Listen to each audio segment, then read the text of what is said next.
आणि मग देशामधल्या घटनांवर असेल, राज्यातल्या वेगवेगळ्या घटनांवर असेल, पण सुरुवात ही शिर्डी नगरीतून त्यांनी केली.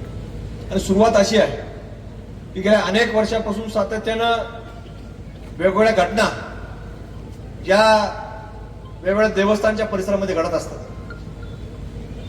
या देवस्थानच्या परिसरामध्ये आपण पाहतो की कुठलंही देवस्थान असलं की त्याच्या आजूबाजूला काही लोक हे ठराविक मंडळी आपल्या लोकांची जवळीक साधतात आणि जवळीक साधून मग त्याला विनंती करायची.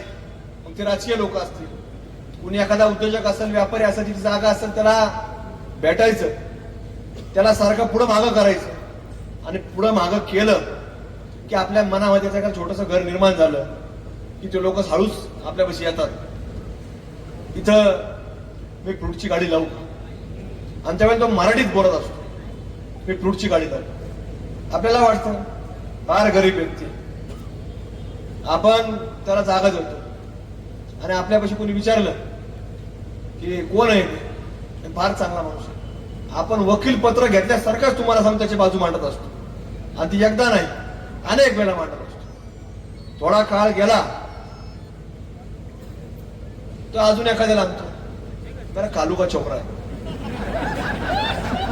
बहुत गरीब है, बहुत गरीब है, उसको एक बाजू में एक उधर से दुकान लगाएंगे, कुछ नहीं, तुम बोलेंगे वैसे, तुम बोलेंगे तब निकाल डालेंगे. तिची गाडी लागते, झाली सुरुवात. मग हळूहळू हे पाय तुम्हाला सांगतो आपल्या असणाऱ्या पावन हिंदू धर्माच्या मंदिरापर्यंत पोहोचतात. आणि ते पाय नाही, हात आज पोहोचला आपण या शिर्डी नगरीमध्ये पाहायला मिळाला. हे इथंच नाही तर तुम्हाला सांगतो जिथं देवस्थान असेल त्या देवस्थानच्या परिसरामध्ये 100-500 मीटरवर तुम्ही जरी आज लक्षात नसून आलं तरी तुम्ही विचार करा नजरेसमोर परिसरांना, पण प्रत्येक ठिकाणी तुम्हाला थडगं पाहायला मिळणार म्हणजे मिळणारच. हे जाणीवपूर्वक असतं. हे आज नाही झालं, हे पूर्वीपासून आले. हे आम्हाला लक्षात येत नव्हतं. सागरबाई, ज्यावेळेला आम्ही मागच्या 2025च्या दादा जानेवारी आम्ही सिद्धटेकला गेलो. आम्ही त्या गणपती मंदिराच्या पायथ्याला पाहिलं आणि पायथ्याला पाहिल्यानंतर तिथं आम्ही जाणार सगळे म्हटल्यानंतर तिथं आम्ही जायच्या आदल्या दिवशी तिथं देवाचा फोटो ठेवून दिला, त्याला भगवी चादर टाकून दिली. आम्ही तिथं गेलो, आम्ही पाहिलं, अरे म्हटलं काय झालं, म्हटलं आपलं म्हणलं आपण घेऊन जाऊ. आम्ही सगळं काढून घेऊन आलो, ते ठेवलंच नाही आम्ही.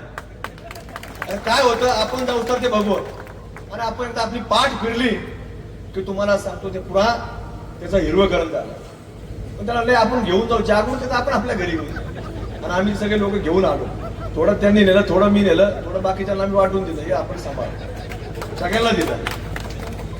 आणि मग जिथं जिथं असेल ते जागृत आहे, तुम्ही सुद्धा ते घरी घेऊन जा, आपापल्या घरी घेऊन जा, आपापल्या गावात घेऊन जा, आपापल्या घराच्या परिसरात घेऊन. अरे जागृत आहेत ते, तुम्ही सगळ्यांनी तेवढं काळजी घ्या. पण मात्र तिथे ते उघड्यावर ठेवू नका पुढे, कारण कुणी त्याची विटंबना करा, हे तुम्ही काळजी घ्या. हे झालं थडग्यांचं. पण अशा पद्धतीनं जर कुणी पठाण येत असेल आणि त्याचा पठाणी तगादा दाखवत असेल तर त्याला तुम्हाला सांगतो छत्रपती शिवाजी महाराजांचं रूप हे आपण त्याला दाखवून दिलं पाहिजे. एक तरी व्यक्तीने दाखवून दिलं पाहिजे. एक जरी असला ना, तुम्हाला सांगतो एका ठिकाणी एक जर असला, बात हे तुम्हाला सांगतो, हे आपल्याला ही सकल हिंदू समाजावरी वेळ यायची नाही. आम्हाला वेळ कुठली येईल तर त्याला सोडा, त्याच्यावर कारवाई करायची नाही. समोरच्यानी ऍक्शन दिल्यानंतर आमची रिॲक्शन आहे हे सांगायला आम्हाला यावं लागलं पाहिजे. पण प्रत्येक ठिकाणी व्यक्ती तयार झाला पाहिजे. हे जोपर्यंत आपण तयार होणार नाही तोपर्यंत अशीच परिस्थिती आपल्याला प्रत्येक ठिकाणी पाहायला मिळेल. असंच एक जागृत थडग दादा हे आमच्या तिकडे मी त्या गणपती मंदिरापाशी होतो, विशाल गणपती मंदिरापाशी. आम्ही सगळेजण तिथे दर्शनाला जात असतो सारखं सातत्याने, काही ना काय असलं, काही शुभ कार्य असलं आम्ही सगळे लोक जात असतो. आमच्याकडे ती प्रथा आहे, कोणाचं असं तुमच्याकडे सुद्धा घरात काही लग्न कार्य असलं तुम्ही पहिली पत्रिका साईबाबांच्या मंदिरावर, बरोबर आहे ना, तर आमच्याकडे सुद्धा तिथं ते गणपती मंदिरात पत्रिका टाकतो.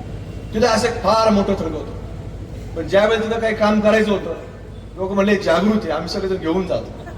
आणि ते सुद्धा मोठं तुम्हाला सांगतो थडगं लोक घेऊन गेले. त्यामुळं अशा सगळ्या परंपरा आपण सगळ्यांनी जोपासत चाला. पूर्वी असे फार मोठं थडगं अयोध्यामध्ये सुद्धा होतं. भारतभरातून लोक आले, ते घेऊन गेले. भारतभरातून आले ते तर आपल्याला कळालंच नाही, सगळीकडे घेऊन गेले. पण ह्या प्रवृत्ती या आता हळूहळू उदयास येत आहे.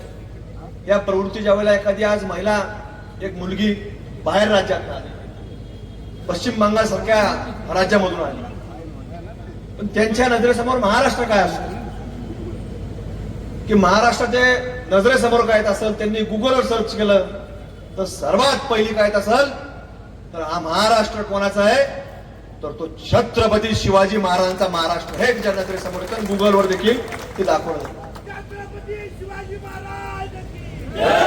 ज्या वेळेला महाराष्ट्रामध्ये आल्यानंतर, रेल्वेने आल्यानंतर, विमानाने आल्यानंतर, गाडीने आल्यानंतर, इथे उतरल्यानंतर असा प्रकार जर कुठल्याही देवस्थानामध्ये असेल, मग तो अक्कलकोटमध्ये असेल, शिर्डीमध्ये असेल, शनी शिंगणापूरला असेल, किंवा कुठे तुळजापूरमध्ये असेल, नाशिकमध्ये आपल्या काळाराम मंदिरामध्ये असेल, कुठेही होत असेल, तर तुम्हाला सांगतो हे आपल्याकरता महाराष्ट्राच्या अजिबात हिताचं नाही.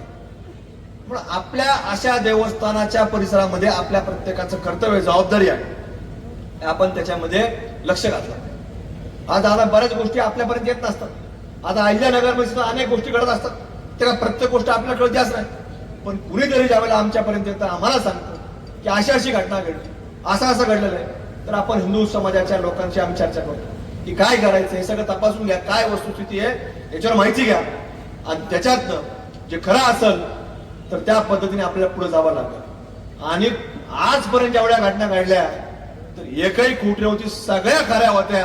आणि त्या खऱ्यांना वाचा फोडण्याचं काम कुणी केलं असेल तर ते सकल हिंदू समाजाच्या वतीनं करण्यात आलेलं आहे.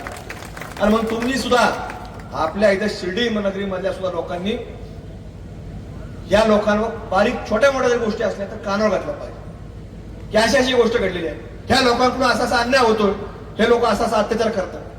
आणि घातल्यानंतर मग कशा पद्धतीने त्याच्यावरती धुरंधर कसा कार्यक्रम करतो, चित्रपट तर पाहिला आपण. तुम्ही म्हणले दादा धुरंधर, अभी धुरंधर ये नया भारत है. ये नया भारत सिर्फ मारता नहीं है, ये घर में घुस के मारता है, हे दाखवून द्यावं लागतं. आणि त्यामुळं तुम्ही यांच्यापर्यंत सांगा की असं असं घडतंय. आणि छोट्या मोठ्या गोष्टी अनेक वेळा घडत असतात, पण छोट्या मोठ्या गोष्टीकडे अजिबात दुर्लक्ष करायचं. आमच्यासारखे राजकीय लोक येतील, तुम्हाला सांगतील की हे मिटून घ्या, हे फार तुम्ही याची चर्चा करू नका, ही काय कंप्लेंट करू नका, तोही कंप्लेंट करा, तुम्ही केलं म्हणजे तोही करा. पण तुम्हाला सांगतो ज्या दिवशी तुम्ही आमच्यासारख्या लोकांचं ऐकताल, तुम्ही परस्पर मिटवताल, तर त्या दिवशी एखादी छोटी घटना घडलेली असेल, पण पुढच्या त्याचं धाडस वाढणार. आणि तो आपल्या फक्त एखाद्या आई बहिणीपर्यंत आज बोललाय तोंडाने, उद्या तो अंगावर सुद्धा हात टाकायला व्यक्ती घाबरणार नाही. त्यामुळे छोटी गोष्ट ही जागच्या जागेवर देखील दाबण्याचं काम आपल्या लोकांनी हे वेळोवेळी केलं पाहिजे. म्हणून आजचा हा सकल हिंदू समाज ज्या ज्या ठिकाणी जातो, आम्ही काल बीड जिल्ह्यामध्ये तिथं म्हणजे अगदी एक पुरातन मोठं वडाचं झाड आहे, आणि त्या वडाच्या झाडाच्या मध्ये आज पुरातन म्हणजे 200-250 वर्षापूर्वीची एक हनुमानाची मोठी मूर्ती आहे. ती काय अशी छोटी नाही, मोठी मूर्ती आहे. आणि त्या मूर्तीवरती काय केलं तिथल्या लोकांनी, एका व्यक्तीने, त्या लोकांनी तिथल्या एका व्यक्तीने तिथं गोमाता आणून तिची कत्तल केली, आणि कत्तल करून तिचा मांस आणि त्या गोमातेचं रक्त त्या मूर्तीवरती टाकलं, आणि ते गोमांस त्या मूर्तीवरती टाकून टाकलं. आणि मग तिथं हिंदू समाज जमा झाला, कारण त्या गावामध्ये जवळपास 1,500 जिहादी आहेत. आणि आपले लोक फक्त ते सारखं सांगायचे 140. म्हणजे आम्ही काल गेल्यानंतर आम्हालाही सांगायचे 140. आणि मग त्या सगळ्या लोक जमा होऊन त्यांनी तिथं गावामध्ये प्रवेश केला. प्रभू रामचंद्राच्या नावाने घोषणा दिल्या, छत्रपती शिवाजी महाराजांच्या नावाने घोषणा दिल्या. आणि इथं जे आता आपले लोक घोषणा देत होते, कोणती घोषणा देत होते, गर्दी जमा झाल्यावर आता गर्दी मला अशा घोषणा तिला काही लोकांनी दिल्या असतील, मग त्या पोलिसांनी त्या जसं तुम्ही सांगितलं सागर भैया की आपल्याच लोकांना टार्गेट करायचं, तिथं तसा प्रकार घडला का बीड जिल्ह्यात? तिला पोलिसांनी गोमांस टाकलं, रक्त टाकलं, त्यातला किती आरोपी अटक केले? एकच माणूस, आणि तिचं वय माहिती किती होतं? 55 वर्षाचं वय. आणि इकडे आपले लोक 10-20 हात घालून टाकले. म्हणजे एक माणूस 55 वर्षाचा माणूस एक गोमातेची कत्तल कशी करू शकतो आणि ते कृत्य कसं करू शकतो? पण याला प्लॅनिंग असतं, याला नियोजन असतं, हे सगळं मिळून ठरलेलं असतं. मग काही लोकांनी हे करायचं, काही लोकांनी येऊन मिठा दो, वातावरण मत खराब करू. अरे वातावरण मत खराब करू म्हणजे काय वादळ येणार आहे का? आम्ही काय वादळ आणलं का? इथं काय उधळून लावलं का? पण ज्या वेळेला तुम्ही धर्मावरती आघात करत असताना, ज्या वेळेला तुम्ही शिर्डी सारख्या संस्थांच्या परिसरामध्ये एखाद्या आमच्या माय माऊलीच्या वरतीला अर्वच्य भाषा वापरत असताल तर वातावरण खराब होतं. आता तुम्ही केल्यानंतर, ऍक्शन दिल्यानंतर रिॲक्शन तुम्हाला सांगतो ही झालीच पाहिजे. जर रिॲक्शन नाही तर आपल्याला तुम्हाला सांगतो या छत्रपती शिवाजी महाराजांचे मावळे म्हणून घेण्यामध्ये सुद्धा तुम्हाला सांगतो उद्याची पिढी तयार होणार नाही. त्यामुळे आपल्या सर्वांना विचार करावा लागेल. ज्या ज्या वेळेला असा कुठला हात हा उठवला आपल्या धर्माच्या विरोधामध्ये, एखादा जवळ यायचा प्रयत्न करत असाल तर लक्षात ठेवा की तो हात परत गेला नाही पाहिजे, त्याचा शाहिस्त खानाच झाला पाहिजे. हे आपल्या प्रत्येक व्यक्ती लक्षात ठेवलं पाहिजे. मग जसं तुम्ही आता मगाशी म्हटले की कोपरगाव मध्ये आपल्या लोक दिंड काढली तर काढली, हरकत नाही. आता MCR झालाय, ते आल्यावर तुम्ही करा, 4-2 जण करा. प्रशासन नाही केलं, आपल्या भगव्याधारी लोकांनी करा, पण करा हे तुम्हाला विनंती करतो मी. काय होत नाही. आता यांच्याकडे मागं झालं, तुमच्याकडे काय झालं? परत पुढं यांच्याकडे तर गोळी आली. काय झालं का? झालं काही? तुम्ही 4-2 लोकांनी तरी केलं पाहिजे. त्याच वेळेला तुम्हाला सांगतो या लोकांवरती जरब बसलं. ते लोक सातत्यानं हे आमच्यासारख्या लोकांपाशी येणार, काहीतरी वेगळं सांगणार, तुमच्याकडे येणार वेगळं सांगणार, हे असं सारखं चालू असतं. त्यामुळे तुम्ही या सगळ्या विषयांवरती आज बारकाईने लक्ष देणं गरजेचं आहे. कालच एक व्हिडिओ आम्ही पाहिला आणि तो व्हिडिओ एका मोठ्या शैक्षणिक संस्थेमधला आहे आणि त्या व्हिडिओमध्ये शाळेची गॅदरिंग चालू आहे. आता तिथं आता लवकरच एक आंदोलन त्या जिल्ह्यामध्ये सुद्धा होणार आहे. त्या गॅदरिंग मध्ये त्या मुलांनी सादरीकरण जे आपल्याकडं भारत देशावरती ज्या ज्या लोकांनी हल्ले केलेत त्या लोकांच्या बद्दलचं न कळत एक वेगळं सादरीकरण केलं गेलं. आणि त्या सादरीकरणामध्ये समारोपामध्ये त्या मागच्या LED स्क्रीनवरती काही आतंकवादी सुद्धा असे ब्लर केलेले फोटो दाखवत होते. आणि ती मॅडम जी होती त्यांना शिकवणारी ती हिजाब मध्ये होती, पूर्ण बुरख्यामध्ये. आणि ती मॅडम भाषण करताना सांगितलं की तिने हिंदीत सांगितलं की मला या मुलांचं फार कौतुक. आणि त्या मुलांनी अत्यंत चांगला संदेश दिला, ती मॅडम सांगत होती. आणि त्या संदेश तिने एकदा नाही सांगितला, 2 वेळा सांगितला. तो संदेश असा होता कि अपने नबी के खिलाफ कोई भी कार्रवाई होगी तो उसका एक ही नतीजा होगा, सर तन से जुदा. ही कोण सांगती? एक शिक्षिका सांगते. आणि मग जर असं शिक्षण जर शालेय जीवनापासून जर सांगितलं जात असेल की नबी के खिलाफ कोई गुस्ताखी होगी तो क्या होगा, सर तन से जुदा. अरे हा भारत देश आहे, हा डॉक्टर बाबासाहेब आंबेडकरांच्या संविधानाप्रमाणे चालतो. याला कायदा FIR झाल्यानंतर कोण काय बोललंय, कोणी काय केलं, त्याचे पुरावे, त्याचे साक्षीदार, त्याचं न्यायालय, त्याचं न्यायालय ठरवून काय करायचं. खालचं न्यायालय, मग वरचं जिल्हा न्यायालय, जिल्हा न्यायालय हायकोर्ट, हायकोर्टात सुप्रीम कोर्ट, आणि सुप्रीम कोर्टानंतर कोण असेल तर राष्ट्रपती महामहिम असतात, ते निर्णय घेतात. आणि जर तुम्हाला सर तन से जुदा पाहिजे असेल तर ज्या पठांनी आमच्या माय माऊलीपर्यंत घाण बोललाय, मग करायचं त्याचं सर तन से जुदा करायचं. मग जर तुम्हाला सर तन से जुदा करायचं असेल तर आपले लोक त्या बीड सारख्या गावामध्ये सांगत होते 140 आहे. मी त्यांना सांगितलं तुम्ही सारखं सारखं बोलू नका. आणि ज्या लोकांची तुम्ही सांगताय तिथे लोक जास्त आपले 140 आहे, तर त्यांना सांगा या भारत भूमीत आम्ही भगवे दारे 140 कोटी आहे हे त्यांना सांगा म्हणलं. तसं तुम्ही सुद्धा लक्षात घेतलं पाहिजे की जर आपण ठरवलं की तुम्हाला जर तोच कायदा पाहिजे तर तनशे जुदा, मग आता कोण राहणार आहे इथे? पण आपण सगळे लोक हे संविधान पाळतो. पण अशा शाळा जर निर्माण होत असतील भारतात तर या शाळांवरती शासनाकडे आता आम्ही मागणी करणार आहे. अधिवेशन चालू होते की ती शाळा लवकर तिचा बरखास्त करा, लायसन बरखास्त करा, ती शिक्षक आहे तिच्यावर कारवाई. आता आपल्याकडे सुद्धा या लोकांनी सांगितलं की आता कुठली मॅडम आहे मिरजकर, आता त्या मॅडम सुद्धा सारखं सोशल मीडियावरती फोटो टाकतात, पाकिस्तानच्या ज्या काही नेत्यांचे काही भाषणातले काही रील असतात त्या टाकतात ग्रुपवरती.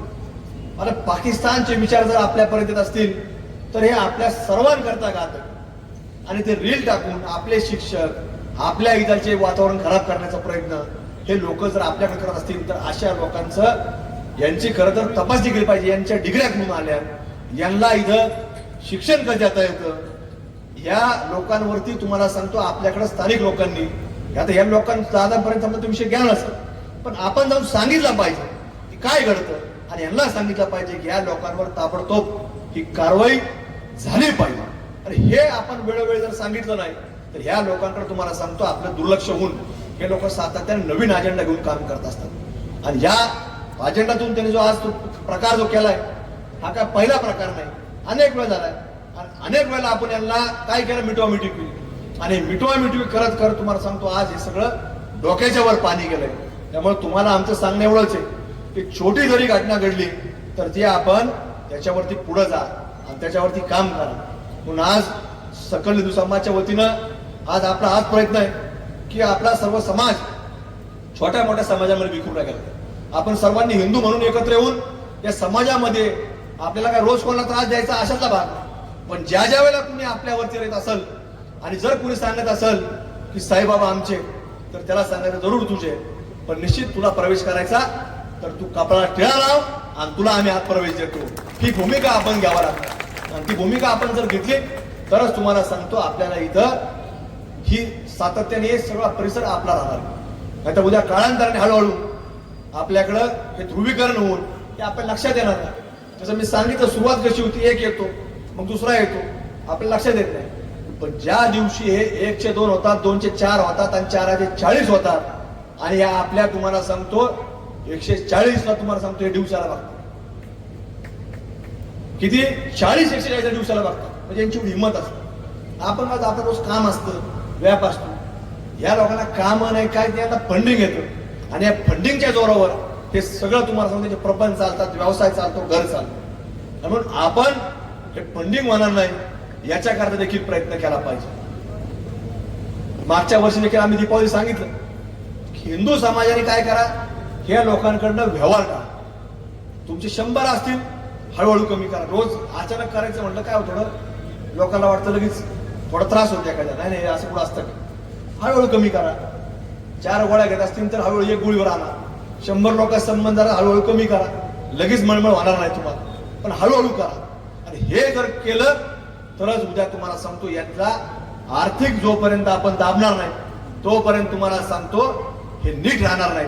आणि यांना नीट राहायचं असेल, आपल्या पद्धतीने जर राहायचं असेल तर तुम्हाला सांगतो यांना आर्थिक दृष्ट्यापासून आपल्या प्रत्येक गोष्टीमध्ये आपण कुठतरी नीट ठेवण्याचं काम आपल्या हातामध्ये आहे. मग सकल समाजाच्या वतीने आज हाच प्रयत्न आहे की आपल्या या प्रत्येक छोट्या मोठ्या गोष्टींकडे आपण लक्ष द्या, बारकाने द्या, आणि आपल्या नेतृत्वाला हे आपण वेळोवेळी सांगण्याचं काम. आणि आपण ज्यावेळेस सांगणार नाही तर ती चूक आपली असेल. त्यामुळं आज सकल समाजाच्या वतीने आम्ही एवढंच बोलण्यासारखं भरपूर आहे, पण फार वेळ आम्ही घेत नाही.